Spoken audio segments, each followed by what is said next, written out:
आप सभी भाई बहनों को भाई दूज की बहुत ढेर सारी शुभकामनाएं।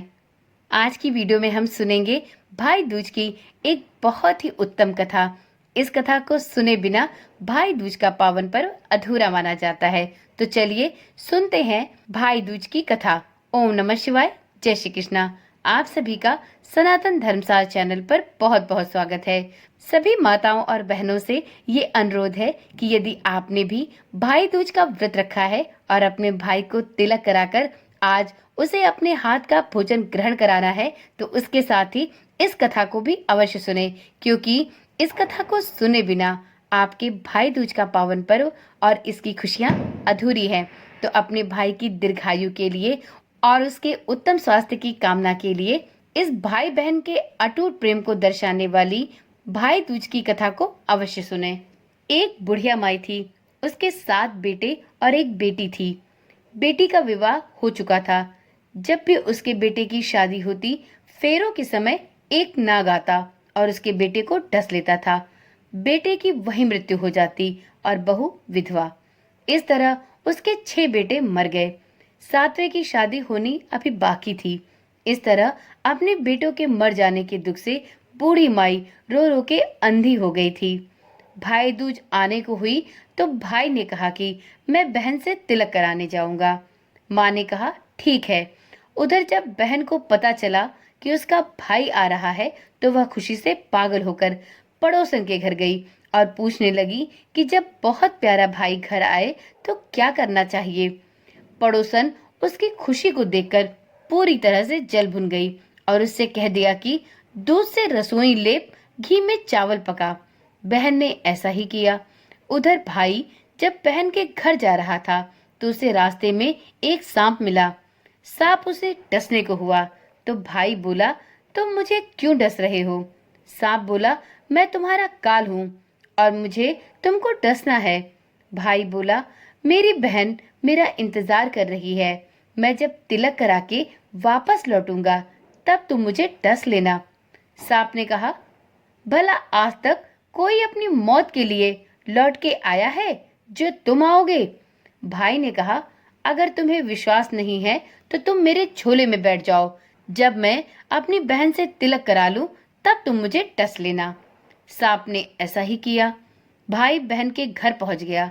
दोनों बड़े प्रसन्न हुए। भाई बोला, बहन जल्दी से टीका करो और मुझे खाना खिलाओ, क्योंकि मुझे बहुत जोर की भूख लगी है।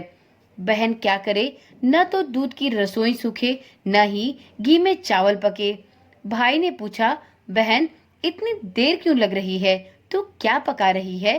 तब बहन ने अपने भाई को पड़ोसन वाली सारी बातें बताई। भाई बोला, पगली, कहीं घी में भी चावल पके हैं या दूध से कोई रसोई लीपता है? गोबर से रसोई लीप, दूध में चावल पका। बहन ने अब ऐसा ही किया। खाना खाके भाई को बहुत जोर से नींद आने लगी। इतने में बहन के बच्चे आ गए। बोले, मामा मामा हमारे लिए क्या लाए हो? भाई बोला, मैं तो कुछ नहीं लाया। बच्चों ने वह झोला ले लिया जिसमें सांप था। जैसे ही बच्चों ने उसे खोला, उसमें से हीरे का हार निकला। बहन ने कहा, भैया तुमने बताया नहीं कि तुम मेरे लिए इतना सुंदर हार लाए हो। भाई बोला, बहना तुझे पसंद है तो तू ले ले, मुझे हार का क्या करना। अगले दिन भाई बोला, बहन अब मुझे जाना है, मेरे लिए खाना रख दे। बहन ने उसके लिए लड्डू बना के एक डिब्बे में रख के दे दिए। भाई अपनी बहन के घर से निकल गया। कुछ दूर जाकर थक कर वह एक पेड़ के नीचे ही सो गया। उधर बहन के घर जब बच्चों को बहुत जोर की भूख लगी तो उन्होंने माँ से कहा कि माँ हमें खाना दे दो।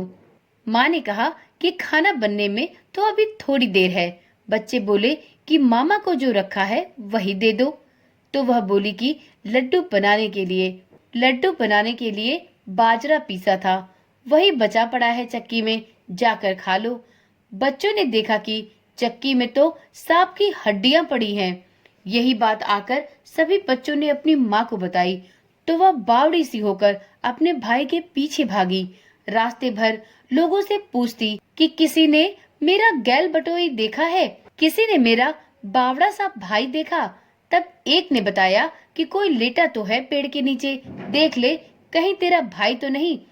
बहन भागी भागी पेड़ के नीचे पहुंची, अपने भाई को नींद से उठाया। भैया भैया, कहीं तूने मेरे लड्डू तो नहीं खाए? उसने अपने भाई को नींद से जगाकर बड़ी हड़बड़ाहट में पूछा। भाई बोला, ये ले तेरे लड्डू, नहीं खाए मैंने। ले दे के लड्डू ही तो दिए थे, उसके भी पीछे पीछे यहाँ तक आ गई। बहन बोली, नहीं भाई, तू झूठ बोल रहा है, जरूर तूने खाया है, अब तो मैं तेरे साथ चलूंगी। भाई बोला, अगर तू नहीं मान रही तो मैं क्या कर सकता हूँ, चल फिर। चलते चलते बहन को प्यास लगी तो वह अपने भाई से बोली कि भाई, मुझे पानी पीना है। भाई बोला, अब यहाँ मैं तेरे लिए पानी कहाँ से लाऊं? देख, दूर कहीं चील उड़ रही है, चली जा, शायद तुझे वहां पानी मिल जाए। तब बहन वहां गई और पानी पीकर जब वह लौट रही थी तो रास्ते में देखती है कि एक जगह जमीन में 6 शिलाएं गड़ी हैं और एक बिना गड़े ही रखी हुई थी। उसने एक बुढ़िया से पूछा कि ये शिलाएं कैसी है। उस बुढ़िया ने बताया कि एक बुढ़िया है, उसके 7 बेटे थे, 6 बेटे तो शादी के मंडप में ही मर चुके हैं, तो उनके नाम की ये शिलाएं जमीन में गड़ी हैं। अभी सातवें की शादी होना बाकी है। जब उसकी शादी होगी तो वह भी मंडप में ही मर जाएगा, तब यह 7वीं शिला भी जमीन में गड़ जाएगी। यह सुनकर बहन समझ गई कि ये शिलाएं किसी और की नहीं बल्कि उसके 6 भाइयों के नाम की है। उसने उस बुढ़िया से अपने 7वें भाई को बचाने का उपाय पूछा। बुढ़िया ने उसे बताया कि वह अपने 7वें भाई को कैसे बचा सकती है। सब कुछ जान समझकर वह वहां से अपने बाल खुले करके पागलों की तरह अपने भाई को गालियां देती हुई चली। भाई के पास आकर बोलने लगी, तू तो जलेगा, कुटेगा और मरेगा। भाई उसके ऐसे व्यवहार को देखकर चौंक गया, पर उसे कुछ समझ नहीं आया। इसी तरह दोनों भाई बहन माँ के घर पहुंच गए। थोड़े दिनों के बाद भाई के लिए विवाह के रिश्ते आने लगे। सगाई भी हो गई और उसकी शादी का दिन भी तय हो गया। जब भाई को सेहरा पहनाने लगे तो वह बोली, इसको क्यों सेहरा बंधेगा? सेहरा तो मैं पहनूंगी, ये तो जलेगा, कुटेगा और मरेगा। सब लोगों ने परेशान होकर सेहरा बहन को दे दिया। बहन ने देखा उसमें कलगी की जगह सांप का बच्चा था। बहन ने उसे निकाल के फेंक दिया। अब जब भाई घोड़ी चढ़ने लगा तो बहन फिर बोली, ये घोड़ी पर क्यों चढ़ेगा? घोड़ी पर तो मैं बैठूंगी, ये तो जलेगा, कटेगा और मरेगा। इसकी लाश को चील कौवे खाएंगे। सब लोग बहुत परेशान हुए। सबने बहन को घोड़ी पर भी चढ़ने दिया। अब जब बारात चलने को हुई तब बहन बोली, ये क्यों दरवाजे से निकलेगा? ये तो पीछे के रास्ते से जाएगा, दरवाजे से तो मैं निकलूंगी। जब वह दरवाजे के नीचे से जा रही थी तो दरवाजा अचानक गिरने लगा। बहन ने एक ईंट उठाकर अपनी चुनरी में रख ली। दरवाजा वहीं के वहीं रुक गया। सब लोगों को बड़ा अचंभा हुआ। बारात चलते चलते रास्ते में एक जगह पर रुकी तो सभी ने दूल्हे को एक पीपल के पेड़ के नीचे छांव में खड़ा कर दिया। बहन फिर कहने लगी, ये क्यों छांव में खड़ा रहेगा? ये तो धूप में खड़ा रहेगा। छांव में तो मैं खड़ी होऊंगी, ये तो जलेगा, कुटेगा और मरेगा। जैसे ही वह पेड़ के नीचे खड़ी हुई, पेड़ गिरने लगा। बहन ने एक पत्ता तोड़कर अपनी चुनरी में रख लिया। पेड़ वहीं के वहीं थम गया। अब तो सबको विश्वास हो गया कि ये बावली कोई जादू टोना सीख कर आई है, जो बार बार अपने भाई की रक्षा कर रही है। ऐसा करते करते फेरों का समय आ गया। जब दुल्हन आई तो उसने दुल्हन के कान में कहा, अब तक तो मैंने तेरे पति को बचा लिया, अब तू ही अपने पति को और साथ ही अपने मरे हुए जेठों को बचा सकती है। फेरों के समय एक नाग आया। वो जैसे ही दूल्हे को डसने को हुआ, दुल्हन ने उसे एक लोटे में भर के ऊपर से प्लेट से बंद कर दिया। थोड़ी देर बाद नागिन लहर लहर करती आई। दुल्हन से बोली, तुम मेरा पति छोड़। दुल्हन बोली, पहले तू मेरा पति छोड़। नागिन ने कहा, ठीक है, मैंने तेरा पति छोड़ा। दुल्हन बोली, ऐसे नहीं, पहले 3 बार बोल। नागिन ने 3 बार बोला। फिर बोली कि अब तो मेरे पति को छोड़। दुल्हन बोली, एक मेरे पति से क्या होगा? हंसने बोलने के लिए जेठ भी तो होने चाहिए, एक जेठ भी छोड़। नागिन ने एक जेठ के प्राण छोड़ दिए। फिर दुल्हन ने कहा, एक जेठ से लड़ाई हो गई तो एक और जेठ होना चाहिए। वो विदेश चला गया तो तीसरा जेठ भी होना चाहिए। इस तरह एक एक करके दुल्हन ने अपने 6 जेठ पुनः जीवित करा लिए। उधर रो रो के बुढ़िया का बुरा हाल था कि अब तो मेरा 7वां बेटा भी बाकी बेटों की तरह मर जाएगा। गांव वालों ने उसे बताया कि उसके 7 बेटे और बहुएं वापस आ रहे हैं।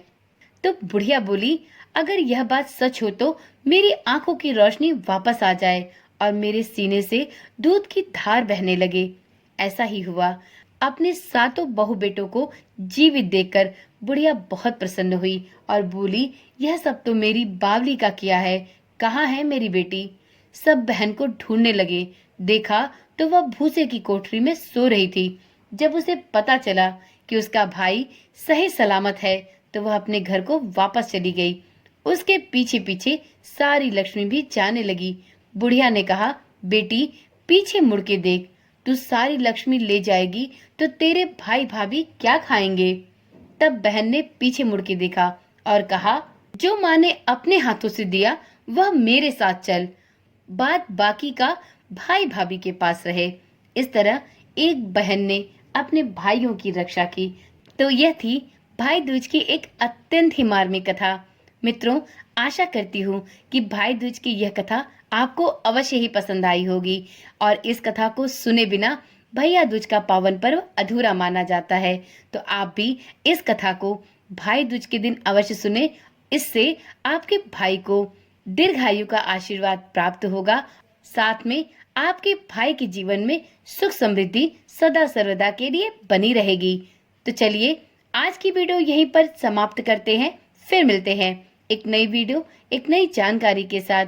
मित्रों, यदि आपने अभी तक इस चैनल को सब्सक्राइब नहीं किया है या आज आप इस चैनल पर पहली बार आए हैं तो चैनल को अभी ही सब्सक्राइब कर ले और साथ में नोटिफिकेशन बेल को ऑन करना भी ना भूले, जिससे इस चैनल पर डाली जाने वाली सभी वीडियोस की सूचना आपके पास सबसे पहले पहुंच सके। ओम नमः शिवाय। जय श्री कृष्णा। राधे राधे।